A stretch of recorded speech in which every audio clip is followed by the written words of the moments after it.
রাজ্যের বিভিন্ন প্রাইমারি স্কুলে খাদ্য মেলা অনুষ্ঠিত হচ্ছে।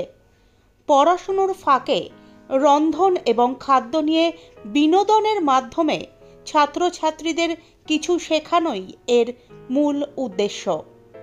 বুধবার হাওড়ার শ্যামপুরের মসজিদ হরিজন প্রাথমিক বিদ্যালয়ে অনুষ্ঠিত হলো এমনই এক খাদ্য মেলা।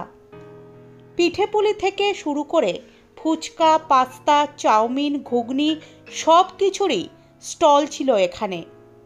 ক্রেতা ছিলেন স্কুলে আসা প্রাক্তনী, অভিভাবক, এমনকি শিক্ষকরাও।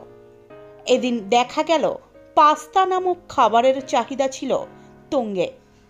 এ বিষয়ে স্কুলের প্রধান শিক্ষক কুন্তল বেড়া জানিয়েছেন, যে স্টুডেন্ট উইক চলছে, সেই স্টুডেন্ট উইকের খাদ্য মেলা এই বিদ্যালয়ে খাদ্য মেলায় কী কী প্রোগ্রাম ছিল?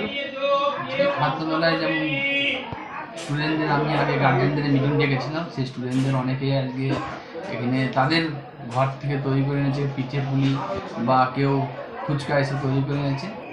হ্যাঁ, তারপরে হচ্ছে বাচ্চাদের নিয়ে বিভিন্ন সাংস্কৃতিক অনুষ্ঠান, নাচ গান বা কবিতা আবৃত্তি এসব চলছে। এখন মিড ডে মিল খাওয়া দাওয়া চলছে, খাওয়া দাওয়ার পর আবার শুরু হবে। তো না, এই বিদ্যালয়ে প্রথম। রেসপন্স কেমন? রেসপন্স প্রথম তার মিটিং ডেকেছিলাম, সেই মিটিংয়েতে আমাদের অভিভাবকদের এতটা উৎসাহ পাচ্ছিলাম, কিন্তু আজকে অনুষ্ঠানটা করতে গিয়ে দেখলাম অভিভাবকরা, সব ছাত্ররা, তারা খুবই উৎসাহে তারা সাড়া দিচ্ছে।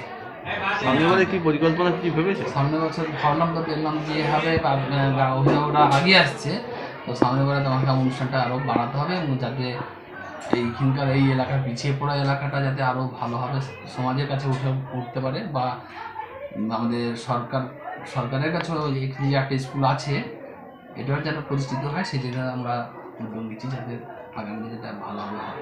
আপনার নাম? আমার নাম কুন্তল বেড়া, আমি এই বিদ্যালয়ের প্রধান শিক্ষক। হাওড়া থেকে সুলেখা চক্রবর্তীর রিপোর্ট, নিউজ সার্চ ইন্ডিয়া।